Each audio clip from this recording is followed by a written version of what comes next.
In the middle of the 2nd century BC, Menander rose to power in the vast kingdom of Bactria. But Menander was not content with just being a ruler. He had a deep thirst for knowledge and a deep curiosity about life's ultimate questions. What does it mean to live a good life? Is there a deeper truth that unites all things? What is the nature of existence? These questions drove him to explore beyond the confines of his Greek upbringing.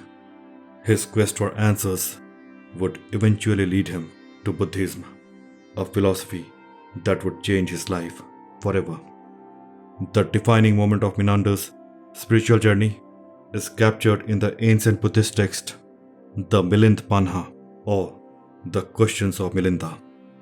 This text talks about a series of dialogues between Menander and a wise Buddhist monk named Nagasena. Their conversations were no ordinary discussions. They were profound explorations of life, existence, and the path to enlightenment. One of the most famous moments in their discussion is Nagasena's explanation of the concept of anatta, or non-self. Using the metaphor of a chariot, Nagasena asked Menander to consider what truly makes a chariot. Is it the wheels, the frame, or the yoke? None of these parts alone is the chariot, but together they form it. In the same way, Nagasena explained, a person is not a single, unchanging self, but a collection of ever-changing elements, body, mind, and experiences. This idea was revolutionary for Menander. It challenged everything he thought he knew about identity and existence.